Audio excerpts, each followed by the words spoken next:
Hello friends, स्वागत है आपका हमारे यूट्यूब प्लेटफॉर्म पूनम इंस्टीट्यूट पर। तो फ्रेंड्स, आज हम पढ़ने वाले हैं आरआरबी ग्रुप डी में पोषण के बारे में, जिसमें हम पूरे चैप्टर को एक ही वीडियो में कवर कर रहे होंगे। तो फ्रेंड्स, आप लोग वीडियो को लाइक करें, शेयर करें, चैनल को सब्सक्राइब करें, जिससे कि हमारी प्रत्येक वीडियो सबसे पहले आप तक पहुँचे। और अगर वीडियो को आप लोग शेयर करते हैं तो ज़्यादा से ज़्यादा लोगों के पास हमारी वीडियोज़ जाती हैं।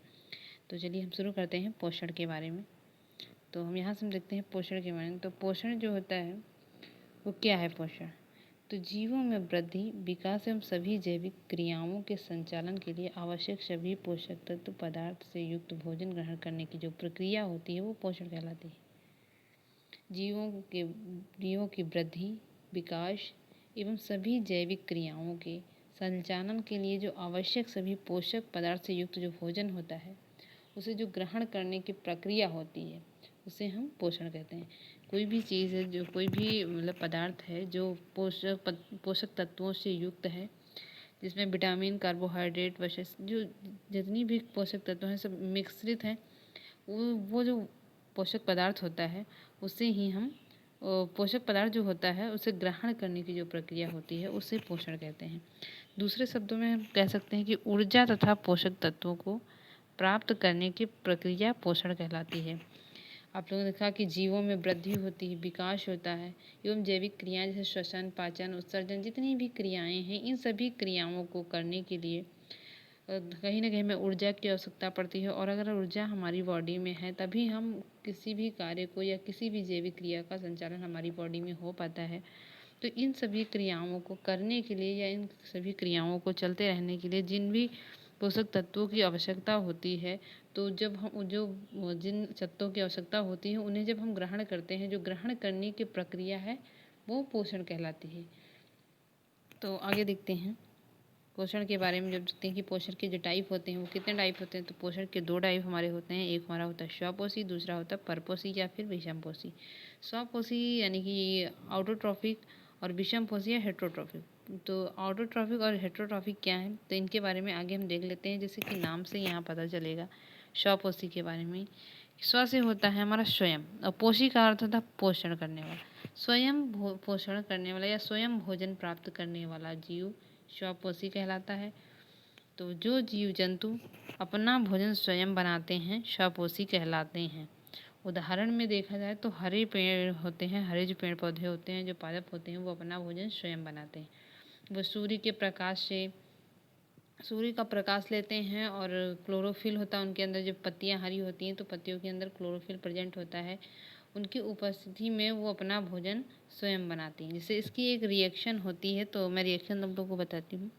देखिए, यह कार्बन डाइऑक्साइड के 6 अणु लेती है और जल के 12 अणुओं को लेती है, और लास्ट में ये ग्लूकोज जल और ऑक्सीजन को रिलीज करती है।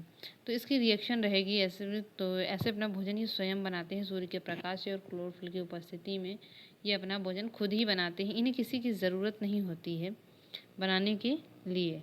फिर अब चलते हैं, हम देखते हैं कि हमारा जो परपोषी है या विषमपोषी, तो इनके बारे में जब हम देखेंगे तो विषमपोषी वो जीव होते हैं जो अपना भोजन दूसरों से प्राप्त करते हैं, विषमपोषी कहलाते हैं। जैसे हम प्राणी हैं, तो प्राणी हम अपना भोजन स्वयं नहीं बनाते, हम भोजन को पकाते हैं बट बनाते नहीं हैं। बनाते तो पेड़ पौधे हैं जिनमें किसी की ज़रूरत नहीं होती, वो खुद ब खुद अपने अपने आप से भोजन को बनाते हैं। लेकिन हम जो होते हैं, हम पेड़ पौधों पर निर्भर होते हैं, हम उनसे अपना भोजन प्राप्त करते हैं। जैसे चावल है, गेहूँ है, ये सभी हम पर स्वपोषी पादपों से ही प्राप्त करते हैं। तो हम स्वपोषी ना होकर के हम परपोषी या फिर विषमपोषी हैं।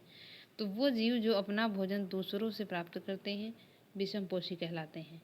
विषम पोषण भी जो होता है वो अनेक प्रकार से होता है।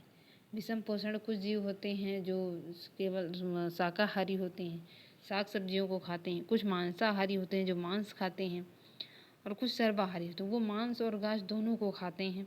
परजीवी वो होते हैं जो अपना भोजन पूरी तरह दूसरों पर आश्रित होते हैं, उनको कुछ भी करना नहीं होता, वो अपने शरीर के लिए भोजन जो है वो पूरी तरह से दूसरों की बॉडी पर ही निर्भर होते हैं, उन्हें हम परजीवी कहते हैं। और सहजीवी जो होते हैं जो साथ साथ में होते हैं। जैसे कि ना भोजन दोनों को प्राप्त हो रहा है, ना तो किसी को नुकसान किसी को नहीं हो रहा। अगर लाभ हो रहा है तो दोनों को लाभ हो रहा है, और नुकसान हो रहा है तो दोनों को नुकसान। तो वो हमारे सहजीवी होते हैं कि वो साथ साथ में जीवित रहते हैं। अपमार्जक जो होते हैं हमारे, वो बैक्टीरियाज होते हैं, ब्लू ग्रीन एल्गीज होते हैं जो कि अपमार्जक के रूप में काम करते हैं, जो होते हैं वेस्ट मटेरियल को या मृत पदार्थों का भक्षण करते हैं। तो शाकाहारी और मांसाहारी के बारे में अगर डिफिनेशन के बारे में हम पढ़ते हैं तो शाकाहारी हम उन्हें कह सकते हैं। तो एक एक करके देख लेते हैं इनके बारे में। जो हमारा शाकाहारी है, शाकाहारी वे पेड़ पौधे जो अपना भोजन स्वयं बनाती हैं, या वे जीव जंतु जो अपना भोजन स्वयं बनाती हैं, तो वो स्वपोषी हो गए। लेकिन जो शाकाहारी होते हैं हमारे, जो साग सब्जियों को खाते हैं, जैसे कि पेड़ पौधे जो होते हैं वो शाक सब्जियां होती हैं, तो उन्हें शाक सब्जियों को खाने वाले जीवों को हम शाकाहारी कहते हैं।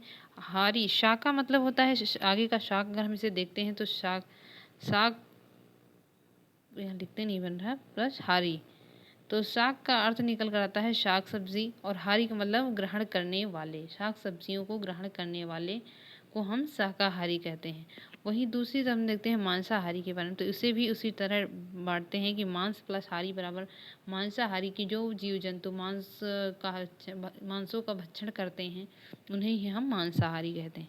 दूसरे हमारे सर्वाहारी में आते हैं। तो अगर कहीं पर पूछा जाए, इन जो रेलवे के पेपर है इनमें ऐसे थ्योरी टाइप में तो पूछा नहीं जाता है, इनमें पूछने के लिए ऑब्जेक्टिव प्रश्न होते हैं, लेकिन अगर कहीं थ्योरी भी लिखना पड़े तो यहाँ सर्वाहारी को लिख सकते हैं कि जो जीव जंतु अपना भोजन मांस एवं शाक दोनों से प्राप्त करते हैं वे हमारे सर्वाहारी कहलाते हैं। उदाहरण के तौर पर इसमें मनुष्य जो होता है वो सर्वाहारी होता है। परजीवी जो होते हैं, जैसे हमारी एक अमरबेल होती है जो कि पादपों पर चढ़ जाती है और वो अपना भोजन के अमरबेल से ही प्राप्त, उसके पास खुद का कोई प्रोसेस नहीं होता जिससे वो भोजन प्राप्त कर सके, वो दूसरे पादपों पर पूरी तरह से निर्भर होती है। अपमार्जक के बारे में एक पॉइंट हमारा रहेगा, और भी जो हमारा अपमार्जक है इसके बारे में एक पॉइंट रहेगा कि अपमार्जक को प्रकृति का सफाई कर्मी कहते हैं, क्योंकि ये मृत पदार्थों पर निर्भर होते हैं। यहाँ से क्वेश्चन पूछ लिया जाता है कि अपमार्जक को क्या कहते हैं, तो अपमार्जक को प्रकृति का सफाई कर्मी भी कहते हैं। नेक्स्ट पेज पे चलते हैं। भोजन मुख्यतः 3 भागों में विभक्त होता है। जो भोजन होता है, भोजन को जब हम ग्रहण करते हैं तो कहें वो जो पदार्थ ग्रहण करते हैं वो पोषक तत्वों से भरपूर होता है। तो जो भोजन होता है हमारा मुख्यतः 3 रूप में विभक्त होता है। जैसे ऊर्जा प्रदान करने वाले पदार्थ, जो ऊर्जा प्रदान करने वाले हमारे पदार्थ हैं वो है कार्बोहाइड्रेट, वसा। इनको खाने से हमें हमारी बॉडी को ऊर्जा प्राप्त होती है। दूसरा है शरीर निर्माण करने वाले पदार्थ, जो उदाहरण में प्रोटीन। प्रोटीन जो हमारी बॉडी में है, कई सारे अंग एवं पूरी हमारी बॉडी का निर्माण प्रोटीन के द्वारा होता है। प्रोटीन प्लस न्यूक्लिक अम्ल मिलकर ही बॉडी का निर्माण होता है। तीसरा हमारी रोधी क्षमता वाले पदार्थ, जो कि हमारे घाव में, बॉडी हमारे शरीर में चोट लग जाए, घाव लग जाए, किसी प्रकार की क्षति हो जाती है तो उसे पूर्त करने के लिए हमें कुछ पदार्थों की ज़रूरत पड़ती है, जो कि हमारे हैं विटामिन और खनिज। ये हमारी बॉडी में क्षतिपूर्ति का भी कार्य करते हैं। तो हम आगे देखते हैं, जो हमारे पोषक तत्व होते हैं वो 6 वर्गों में विभाजित होते हैं। पोषक तत्व 6 वर्गों में विभाजित होते हैं। पहला हमारा कार्बोहाइड्रेट, प्रोटीन, वसा, विटामिन, खनिज, लवण। ये जो 6 टॉपिक्स दिए हुए हैं, इन टॉपिकों के बारे में मैंने अपनी शॉर्ट वीडियोस में बता रखा है। आप लोग वहाँ से इनके बारे में पढ़ लें, वहाँ पे मैंने काफ़ी डिटेल में इसके बारे में बताया है, और वहाँ से आपके क्वेश्चन, मुझे उम्मीद है कि 100% वहाँ से क्वेश्चन आपके फंसेंगे, क्योंकि मैंने वहाँ थ्योरी बहुत ही डिफ़िकल्ट तरीके से और बहुत ही मतलब ईजी लैंग्वेज में वहाँ पर दिया हुआ है। तो आप लोग जाकर मेरी शॉर्ट वीडियो में इन टॉपिकों को देख लेंगे एक एक करके। तो आप लोग वीडियो को लाइक करें, शेयर करें और चैनल को सब्सक्राइब करें। और अगले पॉइंट को हम देखते हैं। फिर कार्बोहाइड्रेट के बारे में हम थोड़ा देख लेते हैं, जो कि इसके इम्पॉर्टेंट पॉइंट्स हैं। जो कार्बोहाइड्रेट हमारे होते हैं तुरंत ऊर्जा देने वाले स्रोत होते हैं। जैसे हम ग्लूकॉन डी पीते हैं, तो ग्लूकॉन डी क्यों पीते हैं, क्योंकि हमें अगर हम थक गए हैं या फिर हमें किसी प्रकार की कोई आपत्ति हो गई तो उससे हम ग्लूकॉन डी इसलिए पीते हैं क्योंकि इससे हमें तुरंत एनर्जी लेनी होती है कि हम तुरंत इससे ठीक हो सकते हैं। अगर हम कहीं देखते हैं कि कहीं पर रेस होती है, दौड़ होती है, तो लोग दौड़ते हैं तो जब थक जाते हैं तो ग्लूकॉन डी पीते हैं, क्योंकि उन्हें तुरंत एनर्जी चाहिए होती है। देर उन्हें लेट हो जाएगा वैसे तो रनिंग में अगर जा रहे हैं तो उन्हें तुरंत एनर्जी के लिए ग्लूकॉन डी पीना पड़ता है, जो कि तुरंत एनर्जी देता है। एनर्जी ड्रिंक, जो एनर्जी ड्रिंक होते हैं वो कार्बोहाइड्रेट से ही होते हैं। जो भी एनर्जी ड्रिंक्स बोला जाता है कि आप हमें एनर्जी ड्रिंक्स ला के दीजिए, तो वो कार्बोहाइड्रेट ही होते हैं। इसमें शरीर को 50 से 75% ऊर्जा पूर्ति होती है। कार्बोहाइड्रेट से 50 से 75% की ऊर्जा पूर्ति होती है। उदाहरण में गेहूँ, चावल, ज्वार, बाजरा, शक्कर आदि, ये सब जो हमारे होते हैं ये कार्बोहाइड्रेट्स होते हैं। अगर हम देखते हैं घरों में रोटी चावल ना खाएं तो हमें ऊर्जा इतनी नहीं मिलती है। हम कुछ भी कितना भी खाएं, लेकिन जब तक हम रोटी चावल बाजरा मक्का जो ये सब चीज़ें ये ना खाएं कार्बोहाइड्रेट्स युक्त, तो हमें एनर्जी इतना ज़्यादा नहीं मिल पाती है। और एक और पॉइंट देखते हैं, 1 ग्राम कार्बोहाइड्रेट में 4.2 कैलोरी ऊर्जा प्राप्त होती है। यहाँ से क्वेश्चन बनता है कि 1 ग्राम कार्बोहाइड्रेट से कितनी ऊर्जा प्राप्त होती है, तो 4.2 कैलोरी ऊर्जा प्राप्त होती है। इसमें कार्बन हाइड्रोजन ऑक्सीजन आदि मिले हुए होते हैं। जो कार्बोहाइड्रेट होता है वो कार्बन हाइड्रोजन ऑक्सीजन से मिलकर बना हुआ होता है। जैसे हमारा ग्लूकोज होता है, तो ग्लूकोज हमारा एक कार्बोहाइड्रेट है जिसका फार्मूला है C6H12O6। ये हमारा कार्बोहाइड्रेट है। तो ग्लूकोज हमारा एक प्रकार का कार्बोहाइड्रेट जिसमें देख सकते हैं कि कार्बन है, हाइड्रोजन है और ऑक्सीजन है। तो कार्बोहाइड्रेट कार्बन हाइड्रोजन ऑक्सीजन से मिलकर बने हुए होते हैं। और इसके कुछ पॉइंट देख लेते हैं। कार्बोहाइड्रेट भी हमारे 3 प्रकार के होते हैं। एक हमारा होता है मोनोसैकेराइड, दूसरा डाइसैकेराइड और तीसरा पॉलीसैकेराइड।